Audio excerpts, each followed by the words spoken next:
Hey guys, welcome back to my channel. If you're new here, hi, my name is Fio. Welcome to the third annual book reviews video.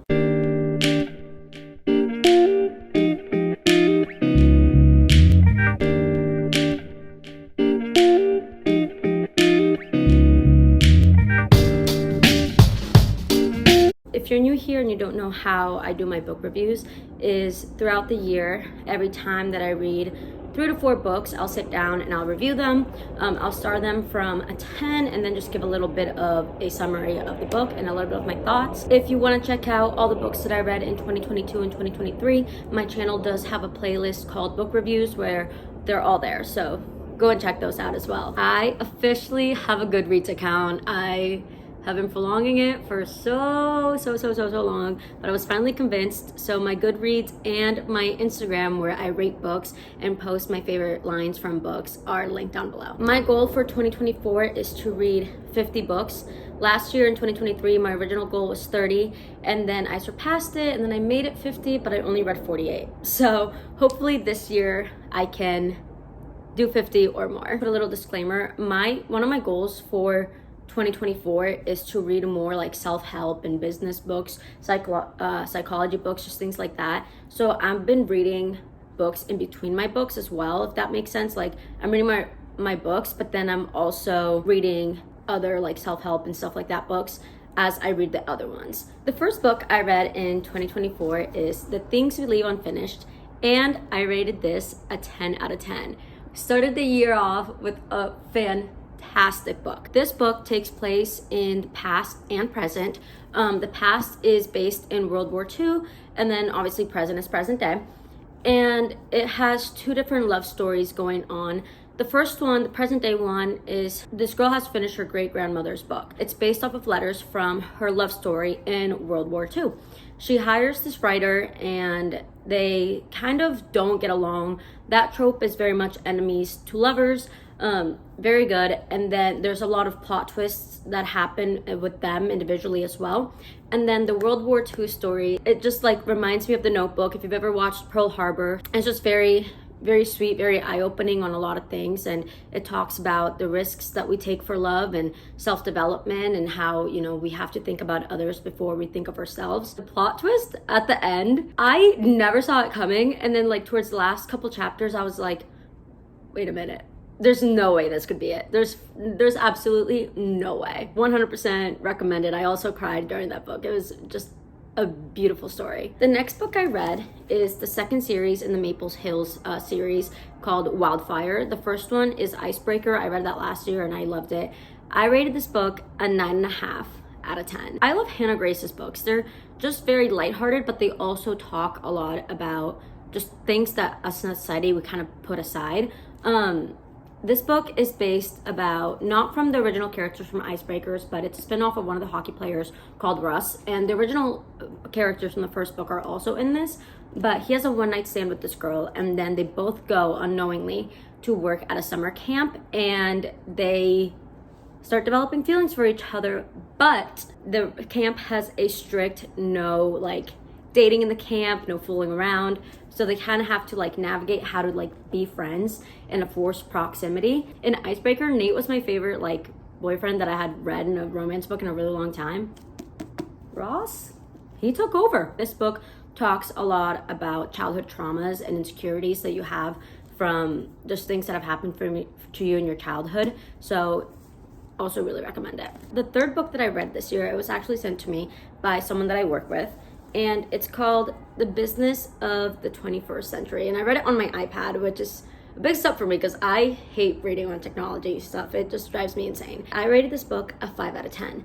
The reason that I rated this book a 5 out of 10 is because it just kind of felt very repetitive to me. It was very enlightening. Like it talked a lot about like entrepreneurship and like how to like get out of the mindset that like for you to get a good job, you need to go to school and you need to get good grades and like all these different things, and just kind of like helps you set up like a business mindset of like you can do it. Like you don't, like it doesn't take someone extraordinary to open things up, but you do need to understand that like most businesses fail within the first 5 years, so just get up and like keep trying. Also, one of the things that I like a lot about this author is that he talks about how he was homeless before he became a millionaire. And he talks a lot about his experience in that sense. And then he also makes it such a big point that our society thinks of wealth as money and the things that you have and things that you consume. But in reality, wealth is knowledge. And the more wise and knowledgeable you are on things, the wealthier you are. Because money can leave you at any moment. And he talks about the economy and how it crashes and all that stuff, but your knowledge is never going to leave you. Definitely if you are thinking of entrepreneurship or just want a new mindset on business, definitely recommend this book. The next book I read is Maybe in Another Life by Taylor Jenkins Reid, and I rated this book a 7 out of 10. This book is about a woman that she moves back to LA because she's just not very content with who she is as a person and just kind of wants to realize who she is again. And she moves back to her hometown and she goes out one night with her best friends and she has to make a decision of either going back home with her best friend or going home with her high school sweetheart. At the end, we don't really know which one actually happens, but it's two concurrent storylines where every other chapter is what would have happened if she would have chosen one or the other. And the big message in this book is that no matter the decisions that you make, you have to be very aware that you are responsible for your actions and for what you do. But at the end of the day, the things that are really meant for you and that are supposed to happen in your life, no matter what decision you make, it's always gonna come back to you, even if it's in a different form. And it just kind of opens your eyes a lot about decision making and taking accountability for all that. The next and fifth book that I read is Chase Me by Tessa Bailey. And this book was honestly such a disappointment because I have read another one of her books and I really liked it, but I rated this book a 4 out of 10. This book is about a girl that drops out of college, moves to New York City, and tries to become an actress. She's a struggling actress, as everyone in New York City is, and she meets this lawyer through a telegram where she gets paid to go and sing him a song because he didn't call back on one night stand. The moment that it happens, they just have a lot of sexual attraction, and he does everything to kind of keep finding her and going back to her. They start kind of a relationship, but it's the most toxic kind of thing because they don't communicate and they fight and then they have sex and that's all that it is. And he's trying to help her become an actress and she doesn't want any help. She wants to make it all on her own. And there's just no plot development. There's no character development. There's really no solution to their problems. It was a really short read. Even at the end of the book, they get back together for the millionth time, but they don't talk about their issues or their problems. So it's just going to be an ending, an ongoing cycle. So not a great read. The next book that I read, I don't have it with me because I lent it to one of my friends. It's The Last Letter by Rebecca Yarros. Oh my freaking gosh. I rated this book a 10 out of 10, and it is not only my favorite read of 2024, but it's probably right now my favorite book of all time. Rebecca Yarros is also the same author that wrote the first book that I read this year, The Things We Leave Unfinished. It's a 500-page book. I read it in a day and a half, and there was not a moment where I wasn't crying. And a lot of it wasn't because it was sad, but it was just because it was so heartwarming and just so freaking good. There's two guys in the military. They're best friends. And one of them has a sister at home who is a single mom and has twins. His best friend and his sister both aren't seeing anyone. They don't to have anyone. And he kind of sets them up as pen pals. Her brother, his best friend, passes away. And he writes his best friend one last letter saying, my sister really needs you and she needs help with the twins. As my last favor that you ever do to me, can you please go to Colorado and take care of her? Here's where it gets emotional, if it wasn't already emotional enough. Her 5-year-old daughter gets diagnosed with cancer, where she has a 10% survival rate, not for her lifetime, but for the year. And then on top of that, when he was being her pen pal, he was going through his military nickname, which is Chaos. When he introduced himself with his real name Beckett, she had no idea who he was. So the whole story is him coming in to help, doing the best of their ability to keep this little girl alive, but also giving attention to her brother and making sure that he knows that he is loved and that the mother knows that she's loved and that she's not alone, as well as him keeping this secret and that the only reason he's there is because his dying best friend asked him to. It is an emotional whirlwind. It's so good. It is such a slow burn romance. But on top of that, it just talks about so many life lessons about fate and things that happen to us and how we need to just accept like the sad things. Like, just because bad things happen to us doesn't mean that our lives are doomed. And it talks about the importance of meeting the right people that are going to be there for you through the ups and downs, but not only for you, but for the people that you love the most in your life. Something that I've learned about this author is that she always likes to do a little plot twist that you don't ever expect at the end of her books. I can't spoil it, but the last like 3 to 4 chapters, I was sobbing to the point where like I could barely read because it was so bad. And, like, it was such like an ending that you never expected coming. And I just cannot recommend this book enough. It is so freaking good. The next book I read is All About Love by Bella Hooks. And I read this book in between my regular reads. This book took me about like a month and a half to read, and I rated this book a 6.5 out of 10. This book is coming of age psychology book, kind of about like romance. She explains a lot about how we as a society have kind of altered the definition of love and what it means and how we view it, and like these delusions, and that it's gonna like save us, and like it's just very eye-opening, and how the way that culture and our upbringing kind of impacts the way that we view love, and not only in a partner but within ourselves and our family and our friends. She gives a lot of tips on how to kind of change your mindset about love and what it actually means. And one of the things that I really like that she does is that every single chapter she talks about something different, and how the research that she's done kind of helps us change our mindset. She also talks about God in this and the power of having a relationship with him, and just being in touch with who you are as a person. She also talks a lot about how redemptive and sacred love is. It was very insightful. I feel like a lot of the things that I read I kind of already knew, just because I think my mom did a very good job making sure that like I know like the definition of like true love and what it means to like actually love and care for someone. But it also gave me a lot of like new different perspectives on a lot of things. One thing that I will say is that never in my life have I doubted true love and genuine real love, even if like things weren't working out with a significant other, or like if my friendships were falling apart, or like people leave my life. Never really doubted that, and the reason for that is because of my relationship with Jesus. Because I think that, well, I know that he has shown me the definition of real love and true love. I think it was a very insightful read, and she brings up a lot of research and everything, and from different like not only like Christian perspectives but like other perspectives as well. The next book I read is Losing Hope by Colleen Hoover, and this is the second book in the Hopeless series. I rated this book an 8 out of 10. The first book I loved, I rated it a 10 out of 10. But this one, it was honestly reading the same exact book just from Dean's perspective, which is the male protagonist in the series. It's literally just the same story. The only difference is that it shows how his sister committed suicide. If you haven't read the first book, spoiler.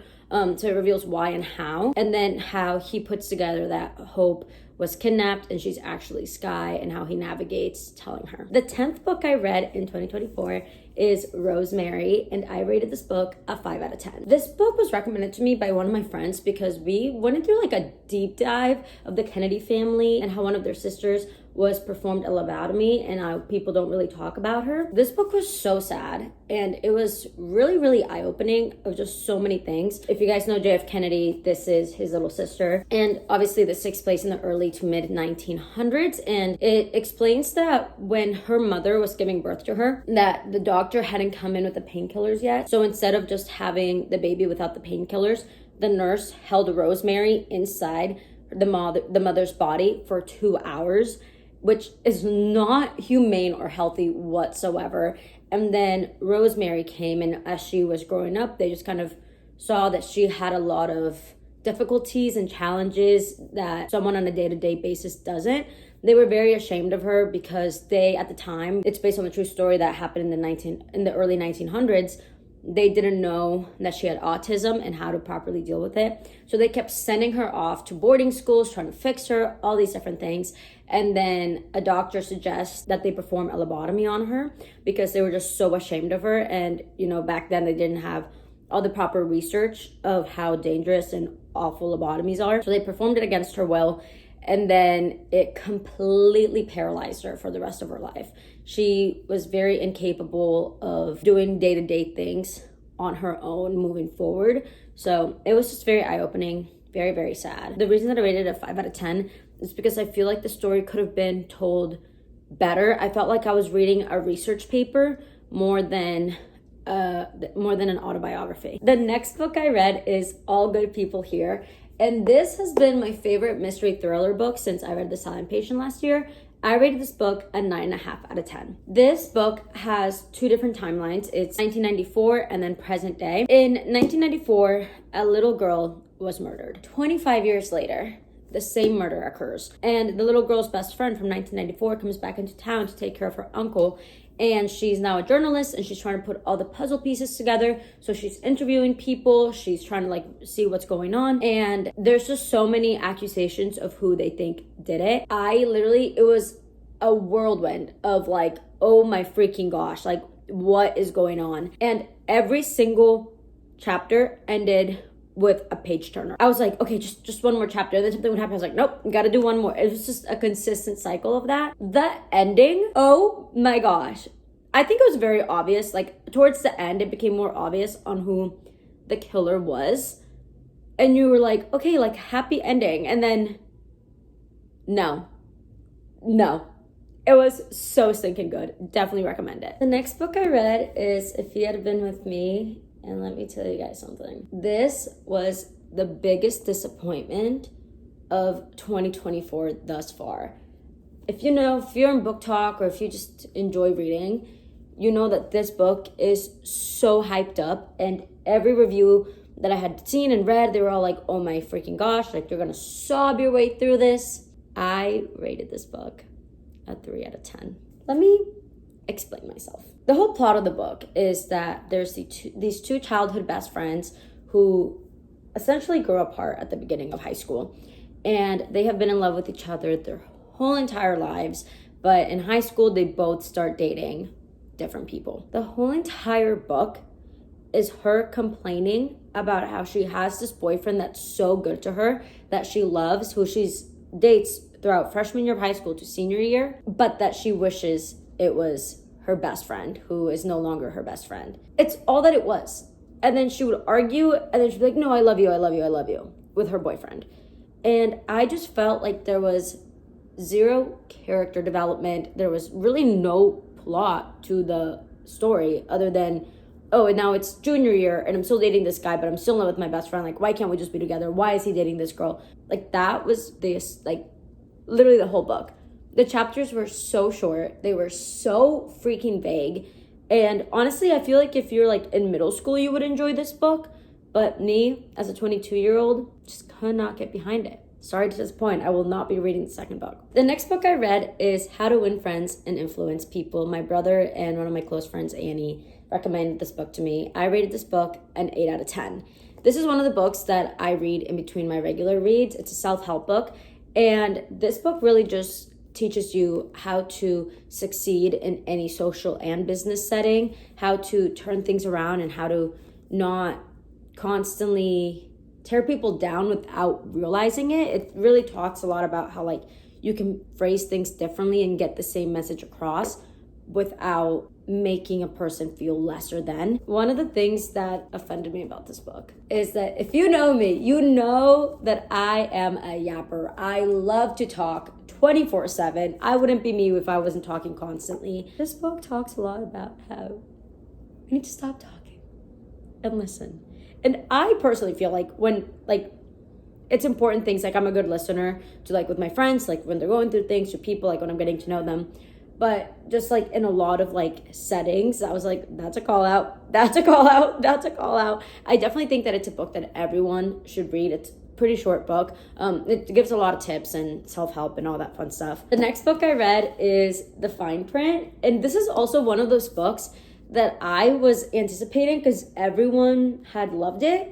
I rated this book a 7 out of 10. It was a good read. I will definitely continue reading it, the series. But it was not what I expected. I don't know what I was expecting, but it wasn't this. Basically, this guy is inheriting Dreamland from his grandpa, him and his brother is, but they have to kind of do things to prove what they're inheriting. And he's a billionaire.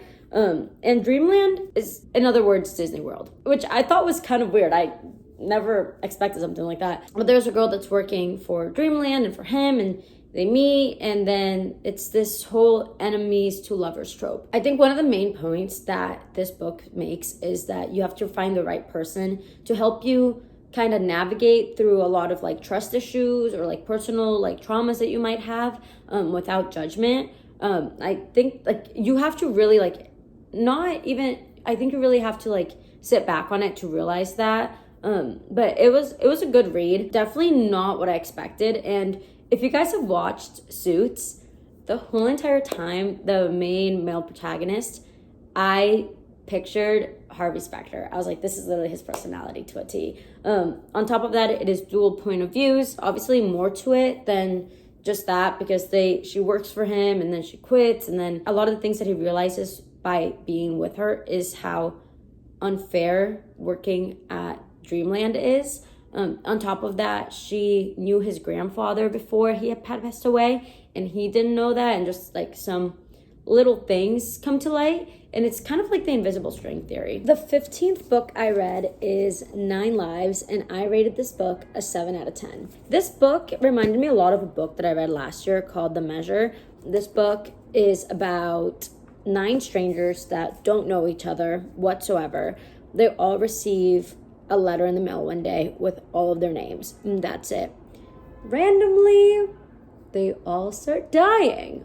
Murdered, should I say. And there's no explanation why. One of the people that is on the list, she's an FBI agent, so she's kind of like trying to figure out who the people are, trying to give them a warning of what is going on, but there's no answer to what is happening. It was a very fascinating book, just in the sense of like what is going on. And I had so many like different ideas of what could have been going on.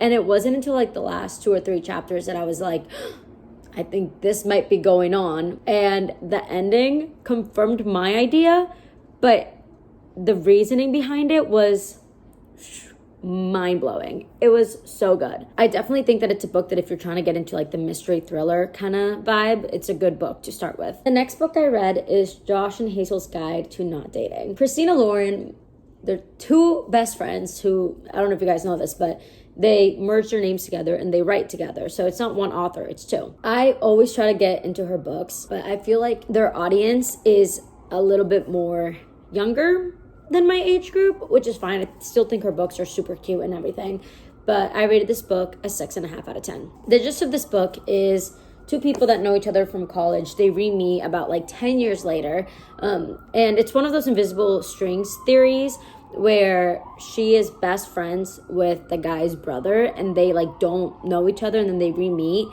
and they become best friends. Josh finds out that his long-term girlfriend, things are just not working out, and Hazel is like a little quirky little girl that like doesn't do well in the dating realm. Like people just find her a little too much, so they come up with this great idea that they're going to set up each other on blind dates, but they're going to double date when they do it. That's basically the gist of the book. Nothing too crazy. It's a friends to lovers trope when they realize it at the end, which I think it's just kind of like expected at this point with a lot of books. I've been feeling that lately where like I think that the book is so obvious on what's going to happen next that I don't really feel thrilled to finish reading it. But it was cute. I definitely think that if you're like in your early teens, you would enjoy the book. The next book I read is What the CEO Wants You to Know, and my friend Annie recommended this book to me. I read it in between my regular reads, and I unfortunately rated this book a 4 out of 10. I don't even know where to start with this book, because like it was insightful, but it was boring for me. And like I have been enjoying the business books and like the self-help books, but like this was just not it for me.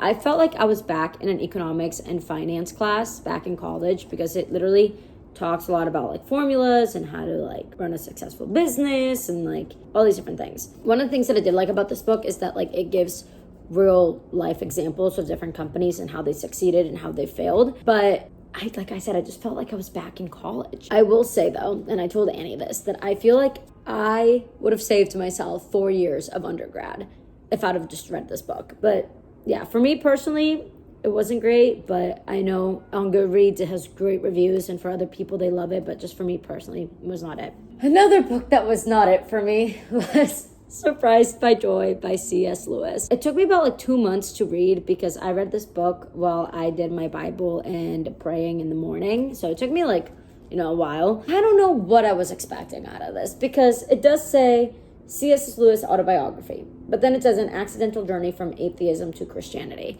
So I thought that I was going to be taught a lot, or not even taught a lot, but I was just going to learn a lot about how he was an atheist and how he found God. I don't know if I'm dumb, but this book takes place from the like 1830s to like the early 1900s. So the English in this is so old, and I was rereading so many lines and so many paragraphs, but I rated this book a 2 out of 10. Let me explain myself. First of all, I found out C.S. Lewis, he's the author of Narnia. Did you know that? Because I didn't know that. I was like, whoa. Because I like to do my research on authors if they're new to me, and like I know he's a very popular name, but like I just don't know much about him. Not only was the English really hard to understand, but I guess I should have paid more attention to what it says, which is an autobiography. Most of the book was based on his school life and military life, and he dropped a lot of names of people that like kind of formed him and like their thoughts and all this. But I really didn't understand how God impacted him until like the last 2 chapters. I understood when and where he was an atheist and why, but I didn't pick up on when he found God. It was just kind of like him talking. He was like, I'm an atheist, explaining his background, and then all of a sudden he found God, and then the last 2 chapters is how he's a Christian now. I don't know. It wasn't for me. And I wish I would have paid more attention to the part where it was an autobiography and not a full Christian book, because I kind of set myself up for failure in that point. On Goodreads, this has like a 4.98 reviews. So it's definitely I'm the problem in this situation. But thank you guys so much for watching the first part of my book reviews for the year 2024. I am so excited to continue it. I already have a couple other books that I need to record for the next video. But thank you guys so much for watching, and see you next time.